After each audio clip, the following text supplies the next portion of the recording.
When the funeral director handed Margaret the guest book, she noticed a name she had never seen before, Sarah Mitchell, written in elegant handwriting next to the words, "and family." Before she could process this, a woman in a black dress approached with 3 children holding her hands. The woman's eyes were red from crying, and she spoke in a trembling voice that cut through the hushed conversations around them. "Mrs. Sullivan, I know this is terrible timing, but your husband was their father, too." She gestured to the children, a girl about 12, a boy around 9, and another girl who looked 6 years old. Margaret stood frozen, holding the guest book so tightly her knuckles turned white. For 28 years, she had given her husband everything, supported his business with $2,500 monthly transfers from her inheritance, paid for his mother's nursing home at $4,200 per month, and trusted him completely with their shared life and finances. Now this stranger was telling her she had been living a lie. I'm so glad you're here. If you're watching this video, please like and subscribe to my channel and tell me in the comments where you're listening from.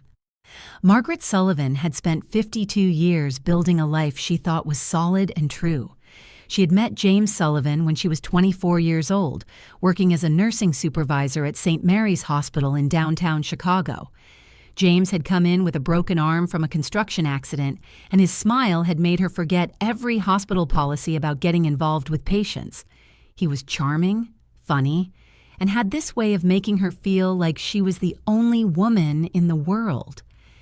They dated for 6 months before he proposed with a simple gold ring he had saved for 3 months to buy. Their wedding was small but beautiful, held in her parents' backyard with 50 guests and homemade decorations. Margaret wore her mother's wedding dress, altered to fit her perfectly. James wore a borrowed suit and promised her the world. They honeymooned at a lake cabin 2 hours north of the city, spending 3 days swimming, cooking over a campfire, and planning their future together. Margaret remembered thinking she was the luckiest woman alive.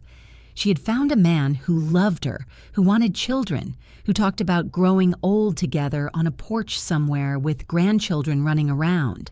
The first few years of marriage were everything she had hoped for.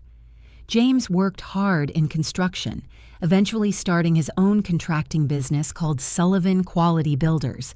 Margaret continued working at the hospital, taking extra shifts to help build their savings.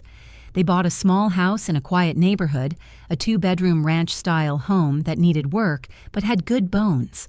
Together they painted every wall, refinished the hardwood floors, and planted roses in the front yard. Every Sunday they had breakfast together at the kitchen table, reading the newspaper and planning their week. When Margaret's father passed away 7 years into their marriage, he left her an inheritance of $145,000. It was more money than she had ever seen in her life. James suggested they invest it wisely, maybe use some to expand his business. Margaret trusted him completely. She set up a joint account and gave him access to manage the investments. He assured her that Sullivan Quality Builders was growing and that her money would help them secure bigger contracts and eventually make them wealthy enough to retire early. Margaret had always wanted children, but after 3 years of trying and 2 heartbreaking miscarriages, the doctors told her it was unlikely she would be able to carry a pregnancy to term. James held her while she cried and told her that she was enough, that they would have a beautiful life together, even without children. They talked about adoption, but James said they should wait until the business was more stable. Margaret threw herself into her work at the hospital, caring for other people's children, finding purpose in healing even though her own arms felt empty. Over the years, Margaret noticed James traveled frequently for work. He had projects in different cities, sometimes staying away for weeks at a time. He would call every night telling her about difficult clients and complicated construction issues. She believed every word because why wouldn't she? This was her husband, the man who had vowed to love her forever, the man she had built a life with. When he came home tired and stressed, she made his favorite meals, massaged his shoulders, and never complained about the long absences. Margaret's mother had moved into a nursing home 5 years ago, and the costs were significant. James had insisted they pay for the best facility available. Shady Oaks Retirement Community cost $4,200 per month, and James said it was important that her mother received excellent care. Margaret was grateful for his generosity. She worked overtime at the hospital to help cover the costs, sometimes pulling double shifts 3 times a week. Her body ached, and she was constantly exhausted, but she thought she was doing it for her mother and supporting her husband's business. Their life had a rhythm to it. James would leave Monday mornings for job sites, return Friday evenings with stories about his week, and they would spend weekends together maintaining their home and visiting Margaret's mother. He bought her flowers on their anniversary, remembered her birthday, and occasionally surprised her with small gifts. To everyone who knew them, they seemed like a solid, happy couple who had weathered life's disappointments together and come out stronger. Margaret had friends who envied her marriage. Her best friend Patricia often said she was lucky to have a man who worked so hard to provide for them. Her colleagues at the hospital commented on how devoted James seemed, always calling to check on her during her shifts. Margaret's brother Tom liked James, respected his work ethic, and considered him a good brother-in-law. There were no red flags, no suspicious behavior that Margaret could see. Just a normal marriage with normal ups and downs. 3 weeks ago, James had complained about chest pains. Margaret, with her medical background, insisted he see a doctor immediately. He brushed it off as stress from a difficult project in Milwaukee. 2 weeks ago, the chest pains got worse. She made an appointment for him, but he canceled it, saying he was too busy with a deadline. 1 week ago, Margaret came home from her shift at the hospital to find James collapsed in their living room. She called 911 immediately, performed CPR, did everything her training had taught her, but it was too late. The massive heart attack had taken him before the ambulance even arrived. The funeral preparations had been a blur. Margaret moved through the motions like a robot, picking out a casket, choosing flowers, writing an obituary. James's sister Lisa helped with arrangements, though her help felt more like criticism. Lisa questioned every decision Margaret made, from the choice of funeral home to the hymns selected for the service. But Margaret was too numb with grief to care. She had just lost her husband of 28 years. Nothing else seemed to matter. Now, standing at her husband's funeral, surrounded by 150 people who had come to pay their respects, Margaret was facing a woman who claimed James had been living a double life. The 3 children stared at her with curious eyes. The oldest girl had James's distinctive green eyes and the same slight dimple in her left cheek. The boy had James's thick dark hair and broad forehead. The youngest girl smiled nervously, and Margaret saw James's smile reflected back at her. These children looked more like James than seemed possible by coincidence. Sarah Mitchell stood waiting for a response, her hands protectively on her children's shoulders. She was younger than Margaret by at least 10 years, with long blonde hair and delicate features. She wore a simple black dress and minimal makeup, but even in grief, she was undeniably beautiful. Margaret felt her world tilting on its axis. The funeral home suddenly felt too hot, too crowded, too full of whispers and stares. Margaret's voice came out barely above a whisper. "I don't understand what you're saying." Her hands were shaking, and she felt Patricia move closer to her side for support. The funeral director looked uncomfortable, clearly wanting to intervene but not knowing how. Other mourners had started to notice the conversation, and the low hum of whispers grew louder. Sarah's eyes filled with fresh tears, but there was also something else in her expression, something that looked almost like anger mixed with desperation. "James was my partner for 15 years. We have a home together in Rockford. These are our children. Emma is 12, Jake is 9, and Lily just turned 6. I thought you knew about us. James said he had talked to you, that you had an understanding." Her voice broke on the last word, and the little girl, Lily, started to cry softly. The words hit Margaret like physical blows. 15 years, 3 children, a home in Rockford. Each revelation was another crack in the foundation of everything she thought she knew. Rockford was only 90 miles from Chicago, barely an hour and a half drive. All this time, James had another family less than 2 hours away. All those business trips, all those nights away, all those stories about difficult projects and demanding clients were lies. Every Monday morning when he kissed her goodbye, he was leaving to go to another woman, to play father to children Margaret could never give him. Margaret's legs felt weak, and Patricia grabbed her arm to steady her. The funeral home was spinning, faces blurring together. She could hear people talking but couldn't make out the words. Someone offered her a chair, but she shook her head. She needed to stay standing. If she sat down, she might never get back up. If she showed weakness now, she would shatter completely, and there were too many people watching. James's sister, Lisa, pushed through the crowd, her face flushed with what looked like guilt, mixed with defensiveness. She grabbed Sarah's arm roughly, pulling her away from Margaret. "This is not the time or place for this. You need to leave immediately. This is a private funeral for family members." Her voice was sharp and commanding, but there was something in her eyes that made Margaret's stomach drop. Lisa knew. James's own sister had known about this second family and had never said a word. Sarah jerked her arm free from Lisa's grip, her grief transforming into anger. "I am family. These children are James's family. We loved him too. We have just as much right to be here and mourn him as anyone else." Her voice rose, and several mourners gasped. The oldest daughter, Emma, was crying openly now, and the boy Jake stood rigid, his small hands clenched into fists at his sides.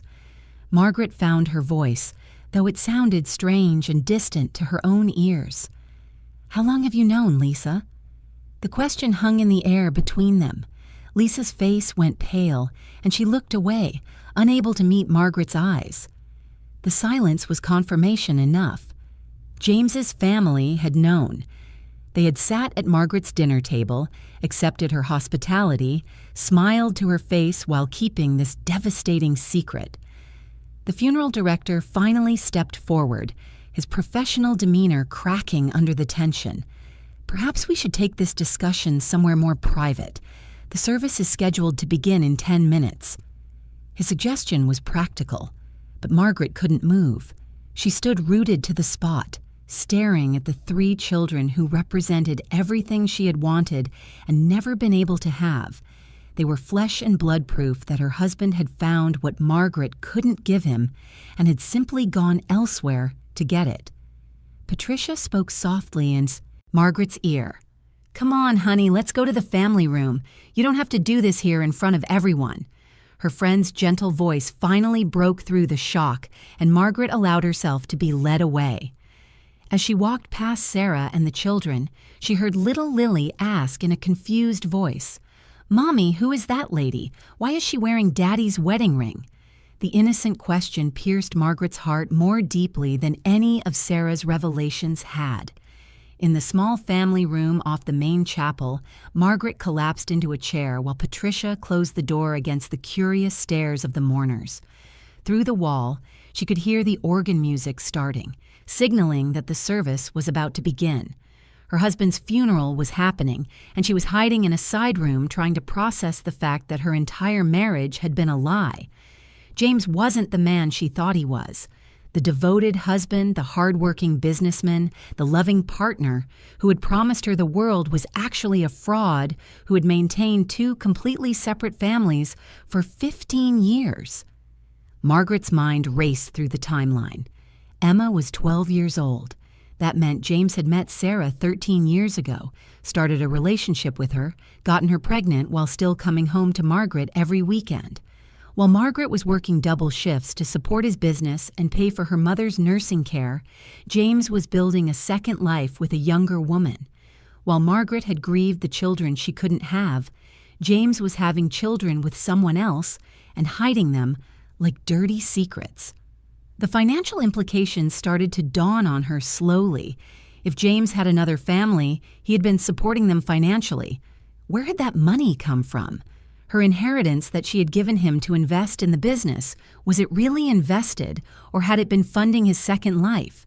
The 2,500 monthly transfers she made to help with business expenses, had they really gone to Sullivan Quality Builders, or had they gone into Sarah's bank account? How much money had she unknowingly spent supporting her husband's betrayal? Patricia sat beside her, holding her hand tightly but saying nothing. What could anyone say in a situation like this? There were no words that would make this better, no comfort that could touch the gaping wound that had just been torn open in Margaret's chest.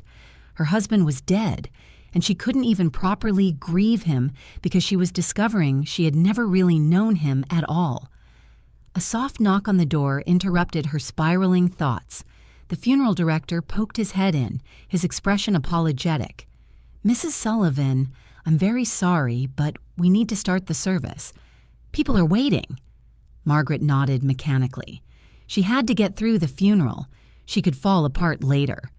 Right now, she had to stand up, walk into that chapel, and say goodbye to a man who had been a stranger, wearing her husband's face. As she stood and smoothed down her black dress, Margaret caught sight of herself in the mirror hanging on the wall. She looked old. When had she gotten so old? Her face was lined with exhaustion and grief, her hair more gray than brown now.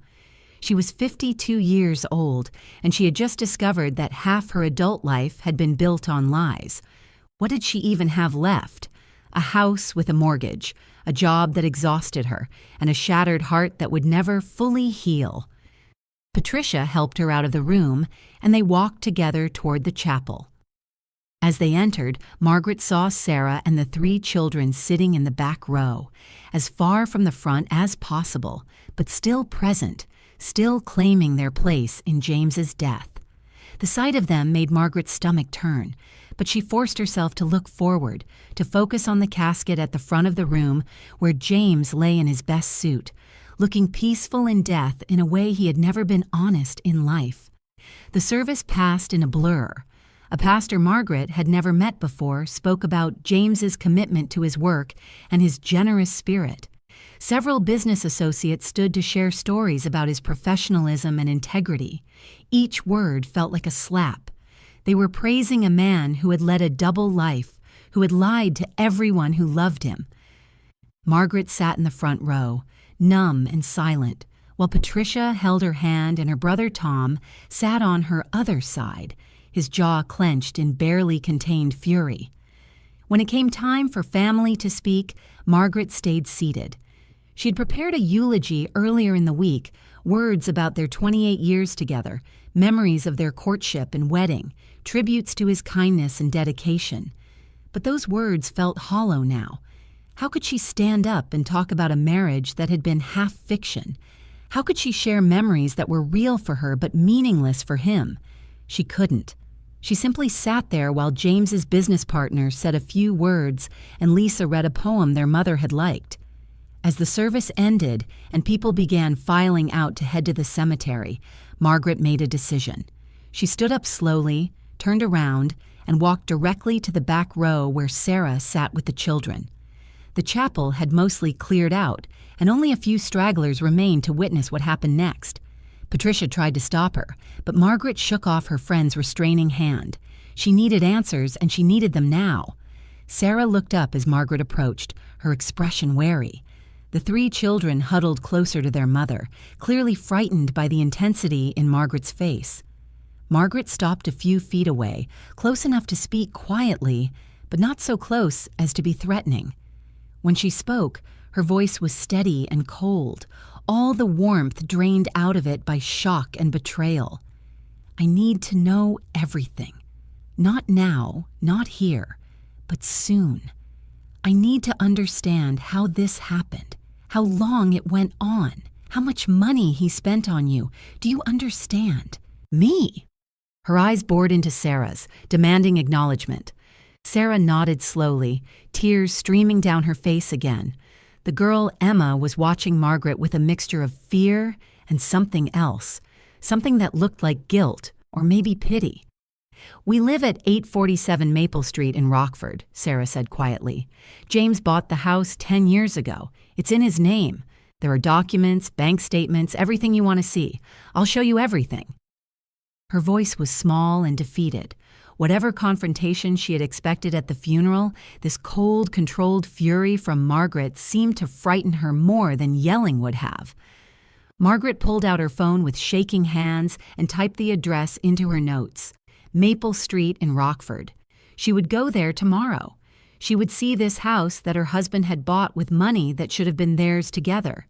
She would look at the evidence of his betrayal and try to understand how the man she had loved for 28 years could have done this to her. But first, she had to bury him. The cemetery was on the north side of town, a quiet place with old oak trees and neat rows of headstones. James would be buried next to his parents in the Sullivan family plot. Margaret had chosen the location weeks ago, thinking it was what he would have wanted, to be near his family. Now the irony wasn't lost on her. Which family? The legitimate one he had married or the secret one he had truly loved? At the graveside, Margaret stood at the front while the pastor said final prayers. The wind picked up, scattering fallen leaves across the grass. She watched as they lowered the casket into the ground, and she felt nothing.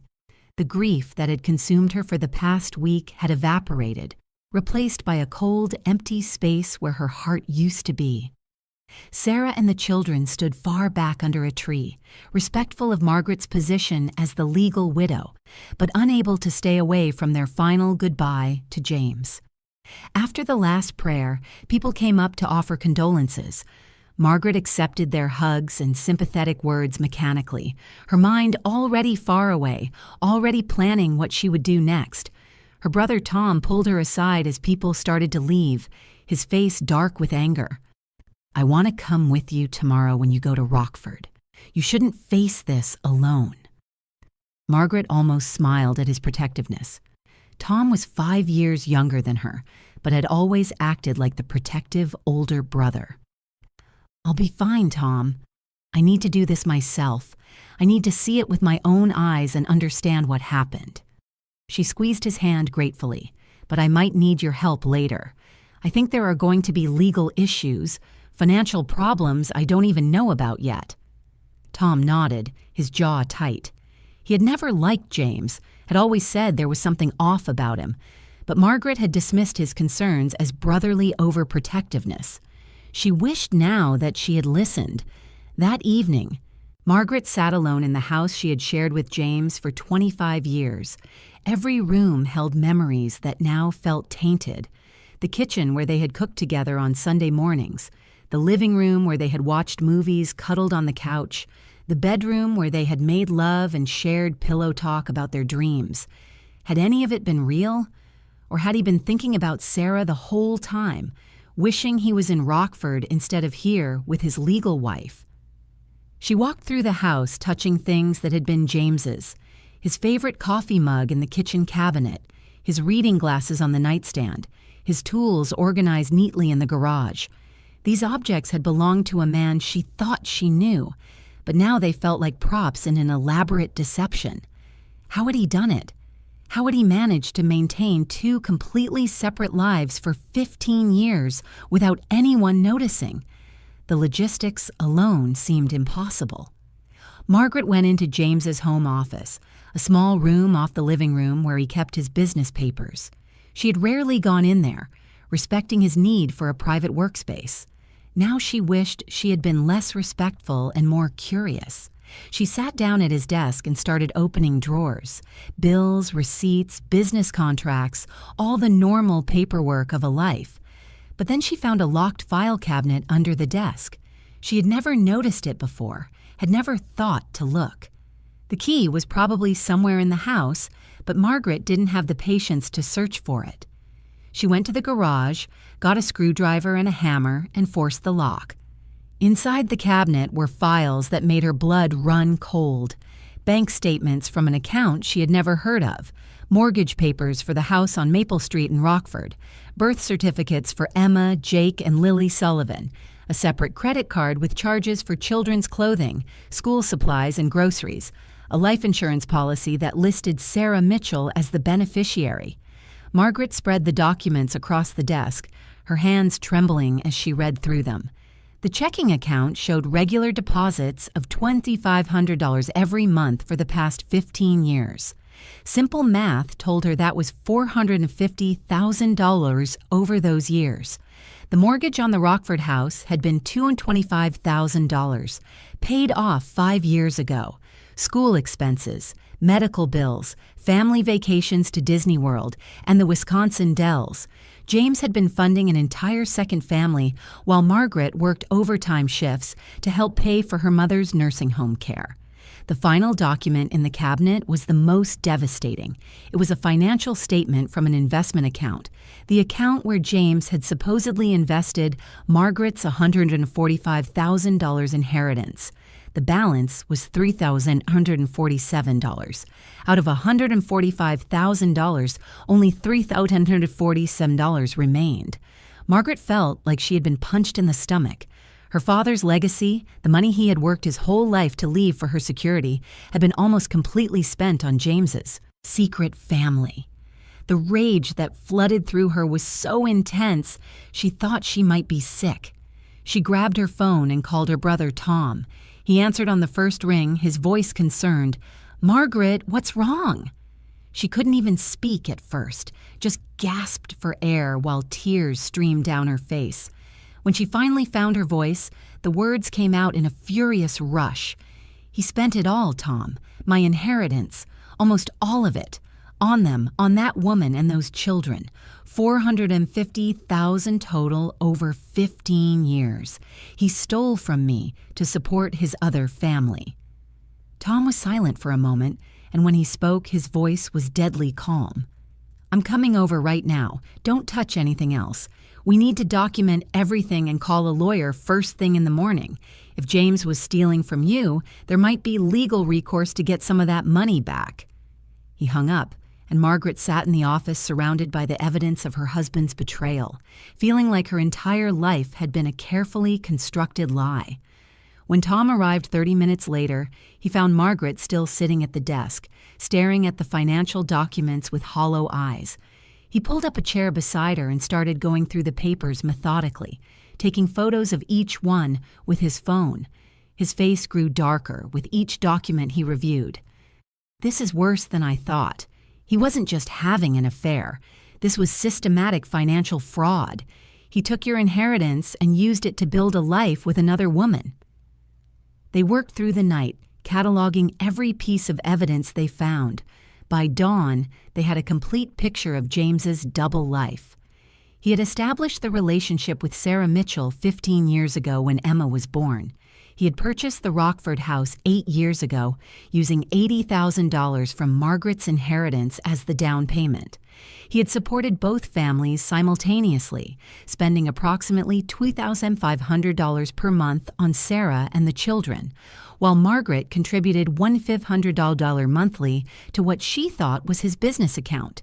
The business itself, Sullivan Quality Builders, was legitimate and apparently successful. But James had been siphoning money from it as well, taking far more in owner draws than the company could sustain. The business bank statements showed he had taken $187,000 in excess draws over the past 15 years. Combined with Margaret's $145,000 inheritance, James had spent approximately $332,000 on his second family, and that didn't include whatever he spent from his regular business income. As the sun rose, Tom made coffee and they sat at the kitchen table trying to make sense of the numbers. Margaret felt empty, completely drained of emotion. She had cried all her tears during the night. Now she just felt cold and determined. "I'm going to Rockford today. I need to see that house. I need to talk to Sarah and understand how this happened from her perspective." Tom started to argue, but Margaret held up her hand. "I know you want to protect me, but I need to do this. I need to look her in the eye and ask her how she could be part of this." At 9 in the morning, Margaret showered, dressed in jeans and a sweater, and got in her car. Tom had wanted to drive her, but she had insisted on going alone. The drive to Rockford took exactly 1 hour and 23 minutes. She knew because she watched the clock the entire way, watching the miles pass as she drove toward the truth. The GPS led her through downtown Rockford and into a pleasant suburban neighborhood with tree-lined streets and well-maintained homes. It was the kind of neighborhood where families raised children and had block parties. The kind of neighborhood Margaret had always wanted to live in. Number 847 Maple Street was a beautiful two-story colonial with white siding and black shutters. The lawn was neatly trimmed, and there were children's bikes in the driveway. A tire swing hung from a large oak tree in the front yard. It looked like the perfect family home. Margaret parked on the street and sat in her car for several minutes, building up the courage to walk to the door. Finally, she forced herself to get out and walk up the path to the front porch. Sarah answered the door almost immediately, as if she'd been watching for Margaret's arrival. She looked tired and wary, dressed in casual clothes with her hair pulled back in a ponytail. "Come in," she said quietly, stepping aside to let Margaret enter. The house was exactly what Margaret had expected. Comfortable furniture, family photos on the walls, children's artwork stuck to the refrigerator with magnets. It was a home filled with love and life, paid for with Margaret's money and built on Margaret's suffering. They sat in the living room, an awkward silence stretching between them. Margaret looked around, noting the details. Photos of James with the children at various ages lined the mantel. A family portrait showed James and Sarah with all 3 kids, everyone smiling at the camera. It looked more recent, probably taken within the last year. James looked happy in the photo, genuinely happy in a way Margaret couldn't remember seeing in recent years. The realization hurt more than she expected. Sarah spoke first, her voice barely above a whisper. "I didn't know he was married when we met. I swear I didn't know." She twisted her hands in her lap nervously. "We met at a job site 15 years ago. I was working as an administrative assistant for a commercial real estate company, and James was bidding on a renovation project. He asked me out for coffee, and we just clicked. He told me he was divorced, that his wife couldn't have children, and they had grown apart." The lies were so elaborate, so detailed. Margaret felt sick listening to them. "He said he was divorced?" Her voice was flat and emotionless. Sarah nodded miserably. "He even showed me divorce papers. I saw them. They looked real. He said the divorce had been finalized 6 months before we met and that he was ready to start fresh with someone new. I believed him completely. Why wouldn't I? When did you find out the truth?" Margaret needed to know how long this woman had been knowingly participating in her husband's deception. Sarah's eyes filled with tears. "When Emma was 2 years old, she got really sick with pneumonia and James had to take her to the emergency room. The hospital called me at work to get insurance information, and that's when I discovered he had listed you as his wife on his insurance forms. When I confronted him, he broke down crying and told me everything." Margaret leaned forward, her voice sharp with anger. "And you stayed? You found out he was married, and you just stayed with him?" Sarah flinched at the accusation. "I was a 26-year-old single mother with a sick toddler. James begged me to give him time. He said he would divorce you, that he just needed to figure out the financial aspects so you wouldn't be hurt. He said you were fragile, and he needed to do it carefully, and I believed him because I loved him and because I didn't know what else to do. So for 13 years, you knew he was married to me, and you just kept living with him, having more children with him?" Margaret couldn't keep the disgust from her voice. Sarah's tears were flowing freely now, but Margaret felt no sympathy. This woman had known. Maybe she had been lied to initially, but for 13 years, she had known and had chosen to continue the relationship anyway. "He kept promising he would divorce you. Every year he had a new excuse. First it was because of business complications. Then it was because your mother was sick and he didn't want to add to your stress. Then it was because you had been through so much and he didn't want to hurt you when you were vulnerable. He always made it sound like he was protecting you, like he was being noble by not hurting you with the truth." Sarah's voice was bitter now, angry at herself for believing James's manipulation. Margaret stood up and walked to the mantel, looking at the family photos. "Did it ever occur to you that while he was supposedly protecting me, he was stealing money from me to pay for all this?" She gestured around the room. "This house was bought with my inheritance. The money my father worked his whole life to leave me. James took it and bought you a house while I worked night shifts at the hospital to help pay bills." Sarah's face went pale. "What are you talking about? James said the house money came from his business profits." Margaret laughed, but there was no humor in it. "His business profits? Let me tell you about those profits. I was transferring $2,500 every single month into what I thought was the business account. That was my money. I earned it working 60-hour weeks at the hospital, and he used it to support you and your children." The truth was dawning on Sarah's face, and she looked genuinely horrified. "I didn't know. I swear to you I didn't know. James told me he was successful, that the business was doing really well. I didn't question where the money came from. I just assumed he was good at his job." Margaret turned to face her, and for the first time since meeting this woman, she saw something other than anger in her own heart. She saw two victims of the same man's lies. "Where are the children?" Margaret asked, changing the subject abruptly. Sarah wiped her eyes with the back of her hand. "They're at school. I thought it would be better if we talked alone first." Margaret nodded, grateful for that small mercy. She didn't think she could face those children right now, couldn't look at James's eyes in their faces without breaking down completely.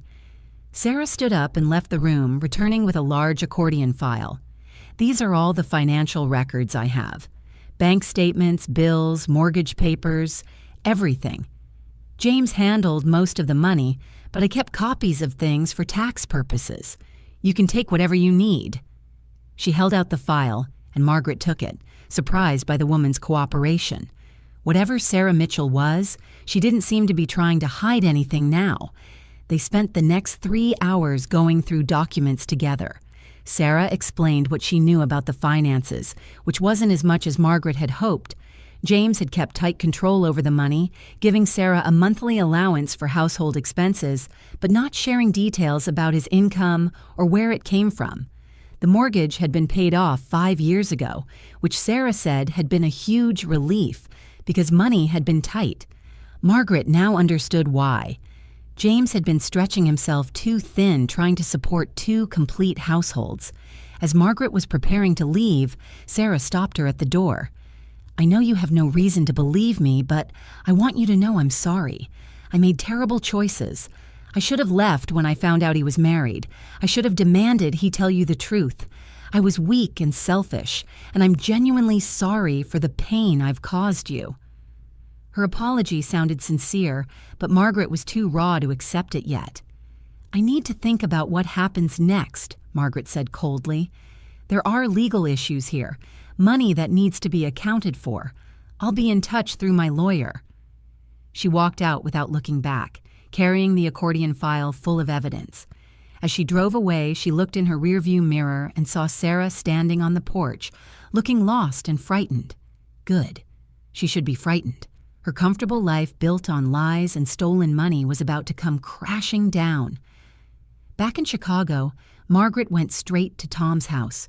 She couldn't face going home yet, couldn't stand the thought of being surrounded by James's things. Tom's wife, Monica, made sandwiches that no one ate while Margaret and Tom went through the new documents.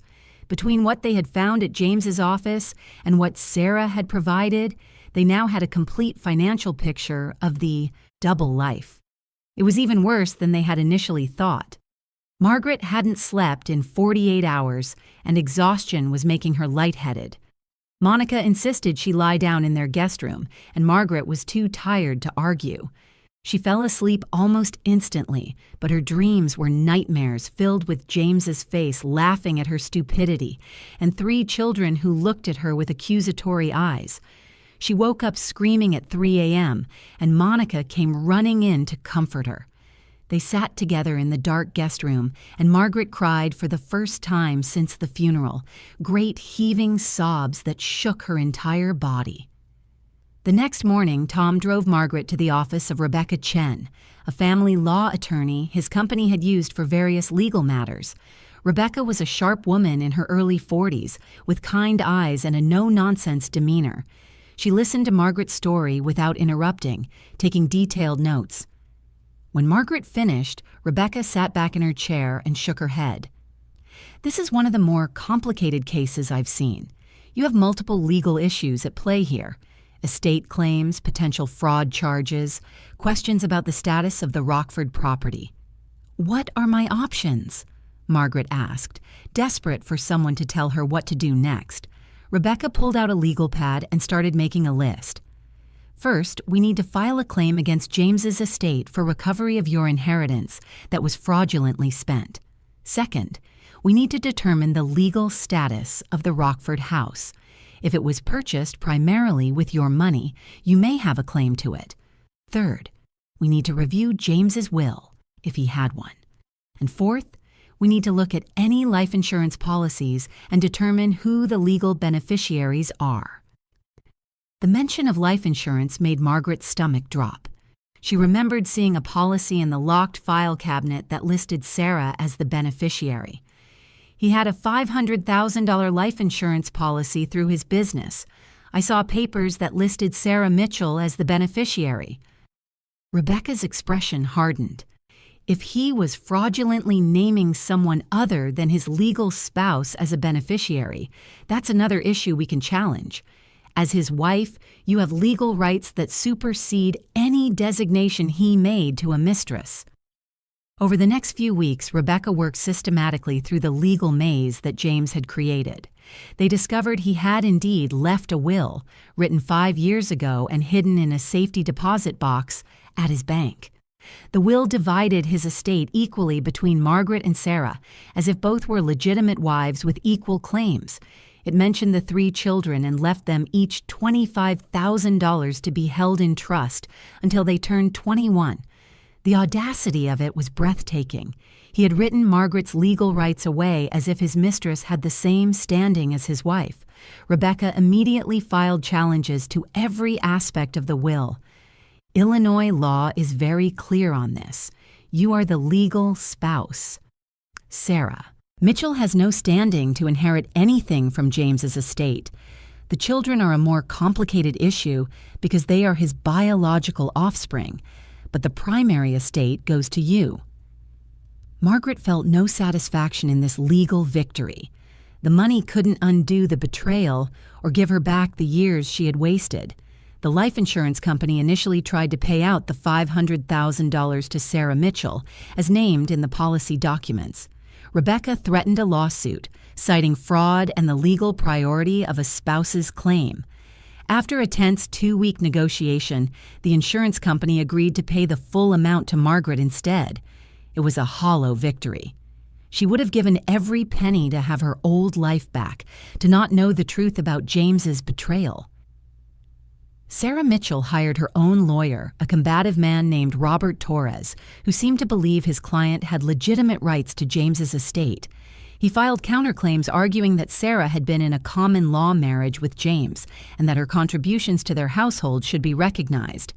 Rebecca demolished these arguments one by one in court filings. Illinois didn't recognize common law marriage, and Sarah's relationship with James was legally nothing more than an extended affair, regardless of how long it had lasted. The legal battles dragged on for 3 months. During that time, Margaret went through the motions of living. She went to work at the hospital, came home to her empty house, and waited for the next legal update from Rebecca. Her friends tried to support her, but there was nothing they could do. Patricia came by twice a week with meals and company. Tom called every day to check on her. Her mother asked repeatedly what was wrong, but Margaret couldn't bring herself to explain the situation to a woman with advancing dementia. The turning point came when Rebecca discovered additional evidence of James's financial manipulation. An accountant named David Ross, whom Rebecca hired to review James's business records, found that James had been systematically underreporting the business income to Margaret, while showing much higher profits in documents he filed with banks when applying for the Rockford house mortgage. He had lied to everyone about everything, creating false financial pictures to suit whatever he needed at the moment. David's testimony would be crucial for the estate hearing that was scheduled for the following month. The judge would review all the evidence, hear from both sides, and make a ruling on how James's estate should be divided. Rebecca was confident they would win, but Margaret felt no confidence about anything anymore. The legal system seemed like just another place where James's lies could continue to cause damage even after his death. Margaret spent hours talking to Patricia about what she would do when this was all over. Patricia encouraged her to think about the future, about rebuilding her life. "You're only 52, Margaret. You have so many years ahead of you. Don't let James's betrayal define the rest of your life." But Margaret couldn't see past the pain yet. Every memory of her marriage was now tainted. Every happy moment they had shared was revealed as a performance on his part. How did someone move forward from that? One evening, Margaret found herself driving back to Rockford without consciously deciding to go there. She parked across the street from 847 Maple Street and watched the house. Through the windows, she could see Sarah moving around the kitchen, preparing dinner. The children were doing homework at the dining room table. It looked so normal, so peaceful. This was the life James had wanted, the one he had chosen over his legal marriage. These were the people he had truly loved, while Margaret had been nothing more than a financial safety net. Emma, the 12-year-old daughter, came out onto the porch and sat on the steps. She looked sad. Her shoulders slumped. Margaret felt an unexpected wave of sympathy for the girl. Emma hadn't asked to be born into this situation. She was just a child who had lost her father and was now watching her mother fight legal battles with a woman she didn't understand. Margaret started her car and drove away before Emma could notice her. She couldn't face those children. Not yet. Maybe not ever. The estate hearing was held on a gray morning in late November, 4 months after James's death. Margaret dressed carefully in a conservative navy suit, wanting to look composed and credible. Tom and Monica came with her for support, along with Patricia. They arrived at the courthouse early and met Rebecca in a conference room to review their strategy one last time. Rebecca was confident, but cautioned Margaret not to expect immediate resolution. These things could take time. Sarah arrived with her lawyer, Robert Torres, and a woman Margaret didn't recognize. Rebecca whispered that the woman was probably a friend providing moral support, similar to how Patricia was there for Margaret. The two groups sat on opposite sides of the courtroom, carefully avoiding eye contact. The tension in the room was thick enough to cut with a knife. The bailiff called the court to order, and Judge Harold Mitchell entered. He was an older man with gray hair and a stern expression. Rebecca presented their case methodically, walking the judge through the timeline of James's deception, the financial evidence of money taken from Margaret's inheritance, and the legal argument that Sarah Mitchell had no standing to inherit from James's estate. She called David Ross, the accountant, who testified about the fraudulent financial documents James had created. His testimony was devastating, showing clear patterns of deception across 15 years. James had lied to banks, to Margaret, to Sarah, and probably to himself. When it was Robert Torres's turn, he tried to paint Sarah as a victim as well, a woman who had been deceived by James just as much as Margaret had been. He argued that Sarah had acted in good faith, believing James was divorced when they met and then staying with him because she loved him and had children with him. His argument might have been sympathetic if not for one fact. Sarah had known James was married for 13 of their 15 years together and had chosen to continue the relationship anyway. The judge asked Sarah to take the stand. She looked nervous and young, dressed in a simple black dress with minimal makeup. Torres walked her through her version of events, emphasizing that she hadn't known James was married initially. When Rebecca Cross examined her, the facade cracked quickly. "Miss Mitchell, you testified that you discovered James was married when Emma was 2 years old. Is that correct?" Sarah nodded. "Yes." Rebecca looked at her notes.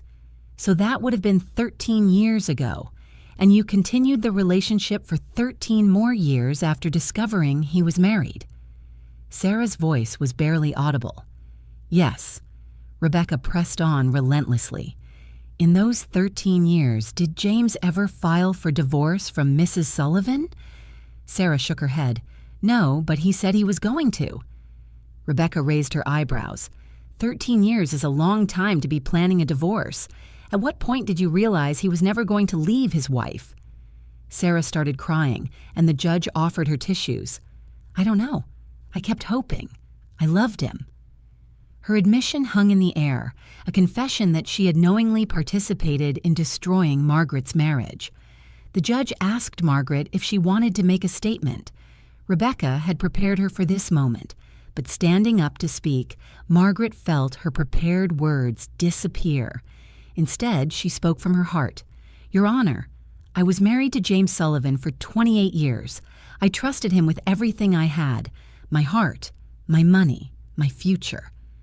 I worked night shifts at a hospital to help support what I thought was our life together. I gave him my inheritance to invest in our future. Instead, he spent it building a life with another woman. Margaret's voice grew stronger as she continued. I'm not saying Miss Mitchell is entirely to blame. James lied to both of us. But the difference is that she knew he was married for 13 years and chose to stay anyway. I didn't have a choice. I didn't know there was anything to choose. Every day I lived a lie that I didn't know was a lie. She knew and stayed. That's the difference. The courtroom was silent when she finished. Even Sarah's lawyer looked uncomfortable. Judge Mitchell took a brief recess to review the documents and consider his ruling. Margaret waited in the hallway with her supporters, trying not to think about what would happen if they lost. Tom kept assuring her that they had a strong case, but Margaret couldn't shake the anxiety. After 45 minutes, the bailiff called them back in. The judge had made his decision. Judge Mitchell spoke clearly and firmly. Having reviewed all the evidence and heard testimony from both parties, I find that Margaret Sullivan is the sole legal heir to James Sullivan's estate. Miss Mitchell's relationship with the deceased, regardless of its duration or her feelings, does not constitute a legal marriage and grants her no inheritance rights under Illinois law. Sarah's face crumpled, and she buried her head in her hands. Her lawyer put a comforting hand on her shoulder. The judge continued, However, I recognize that the 3 minor children are biological offspring of the deceased and have certain rights. I am ordering that the $25,000 trust established for each child in Mr. Sullivan's will be honored and paid from the estate. Additionally, the house at 847 Maple Street, Rockford, which was purchased partially with funds fraudulently taken from Mrs. Sullivan's inheritance, will be sold and the proceeds divided with 80% going to Mrs. Sullivan as restitution and 20% placed in trust for the 3 children. Margaret felt a wave of relief wash over her. It wasn't about the money. It was about justice, about having her rights recognized, about James's betrayal not being legally sanctioned. The judge had more to say. I want to be clear that Mr. Sullivan's actions constitute a pattern of fraud and deception that caused significant harm to his legal wife. This court finds his behavior to be morally reprehensible, and his attempt to divide his estate equally between his wife and mistress to be without legal merit. The hearing was over. Rebecca shook Margaret's hand, congratulations mixed with professional satisfaction. We won everything we asked for, the estate, the life insurance, restitution for your inheritance. This is as good an outcome as we could have hoped for. Margaret nodded, but she felt hollow inside. They had won, but what had they really won? Money couldn't fix what James had broken. As they left the courtroom, Sarah approached Margaret in the hallway. Her eyes were red and puffy from crying. I just want you to know that I never meant to hurt you. I know that doesn't help now, but it's true. Margaret looked at her for a long moment before responding. You knew he was married for 13 years, and you stayed anyway. You can tell yourself whatever you need to, but you made a choice every single day to participate in hurting me. Whether you meant to or not doesn't really matter. Sarah nodded miserably. What's going to happen to us, the kids and me? We're going to lose the house. Margaret had been thinking about this for weeks. The house will be sold. With your 20% share, you'll have about $65,000. That's enough for a down payment on a smaller place. You'll need to get a job, a full-time one. You'll need to support your children the way most single mothers do, without a man's money to rely on. It won't be easy, but people do it every day. The words were harsh, but Margaret didn't feel the need to soften them. Sarah and her children were not her responsibility. They were James's responsibility, and he had failed them just as much as he had failed Margaret. Sarah walked away without another word, and Margaret watched her go, feeling nothing but exhaustion. Patricia came up beside her and linked their arms together. "Come on, let's get you home." Over the next 3 months, the estate was settled according to Judge Mitchell's orders. The house in Rockford sold quickly for $325,000. Margaret received $260,000 as her portion, plus the $500,000 life insurance payment and what remained of James's business assets after debts were paid, approximately $140,000. In total, Margaret received $900,000 from James's estate. The children received their $25,000 trust funds each, and Sarah received her $65,000 share of the house sale. It was done. The legal battles were over. Margaret sold the house in Chicago that she had shared with James. She couldn't live there anymore, couldn't walk through rooms that held so many false memories. She bought a smaller condo near the lake, a place with no history, no ghosts. She redecorated it entirely to her taste, choosing colors and furniture that made her happy. She cut her hours at the hospital down to part-time and started taking art classes on her days off. Slowly, painfully, she began building a new life. Patricia remained her closest friend, checking in daily and dragging Margaret to social events when she tried to isolate. Tom and Monica had her over for Sunday dinners, surrounding her with family warmth even when she felt hollow inside. Her mother, blessedly unaware due to her dementia, continued to ask when James was coming to visit, and Margaret learned to gently redirect the conversation without explaining that James was gone. 6 months after the estate was settled, Margaret received an unexpected letter from Sarah Mitchell. She almost threw it away without reading it, but curiosity won out. Sarah wrote that she had moved to a small apartment in Rockford, had gotten a job as a receptionist at a dental office, and was learning to support her children on her own. She apologized again for her role in James's deception and thanked Margaret for not trying to take everything, for allowing them to keep enough to start over. The letter ended with a sentence that haunted Margaret. "We're both victims of the same man's lies. I hope someday you can find peace." Margaret read the letter 3 times before carefully folding it and putting it in a drawer. Sarah was right. They were both victims. James had deceived them both, used them both, hurt them both. Margaret still couldn't forgive Sarah for knowingly staying with a married man for 13 years, but she could acknowledge the truth in Sarah's words. Neither of them had truly known James Sullivan. They had both loved versions of him that he had carefully constructed to meet his needs. The real James, selfish and duplicitous, had remained hidden until death exposed his secrets. 1 year after James's funeral, Margaret stood at his grave alone. She hadn't visited since the burial, hadn't wanted to. But today, on the anniversary of his death, she felt compelled to come. She stared at the headstone with his name and dates and tried to feel something: anger, sadness, loss. But there was only a strange emptiness. The man buried here had been a stranger who wore her husband's face. She had grieved for the husband she thought she had. This man deserved no tears. Margaret knelt and placed a single white lily on the grave, not out of love, but out of closure.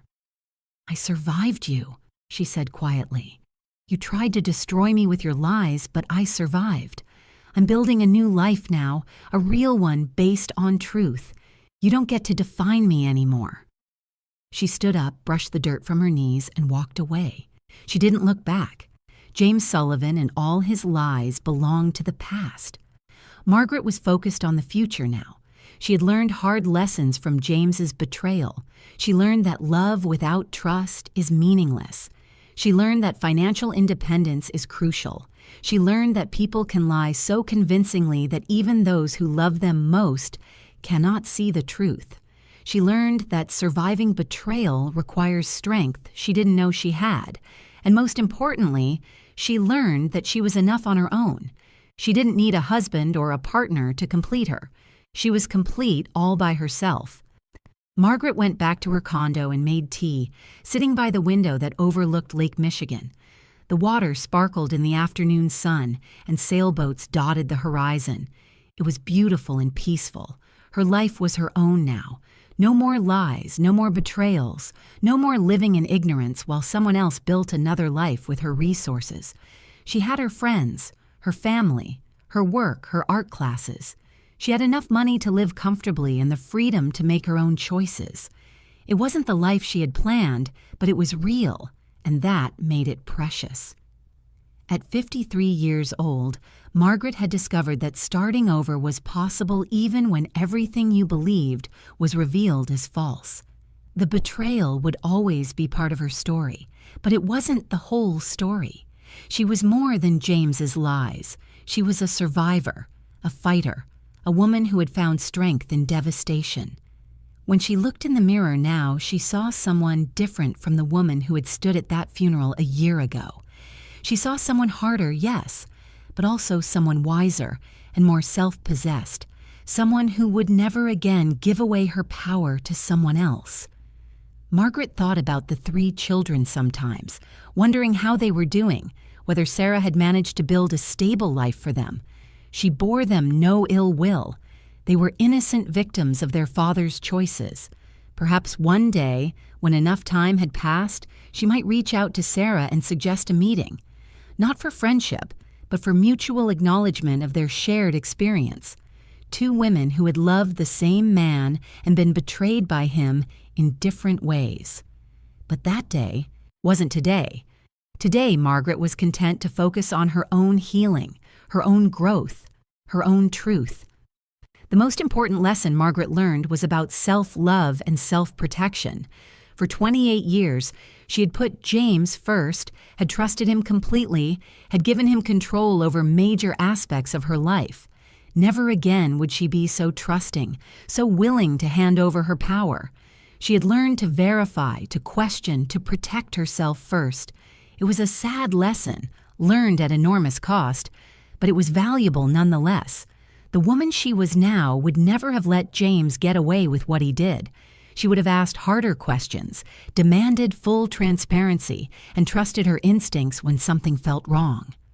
As the sun set over the lake, painting the sky in shades of orange and pink, Margaret felt something she hadn't felt in a long time: hope.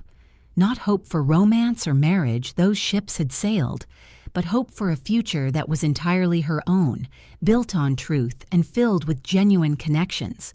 Hope that the pain would continue to fade with time. Hope that she would laugh again without remembering how James's lies had tainted every happy memory. Hope that one day the betrayal would be just a chapter in her story, not the defining event of her life. My name is Margaret Sullivan. I am 53 years old, and I have learned that the most important person you must love and protect is yourself. Trust is precious and should be given carefully. Money represents more than dollars. It represents security and the labor of your life, and it should be guarded fiercely. And most critically, a life built on lies will eventually crumble, exposing the truth beneath. I survived the worst betrayal I could imagine, and I am still standing. If I can do it, so can you. If you liked my story, you can support me by making a donation so I can write more stories. Thank you in advance. And you, what would you do in this person's place? I would love to hear your opinion, so please share it with me in the comments. I'm always curious about what you all think, and also write me where you heard this story. For more life stories like this, like the video and subscribe to my channel. There are many other stories waiting for you, with heartfelt greetings. Until next time.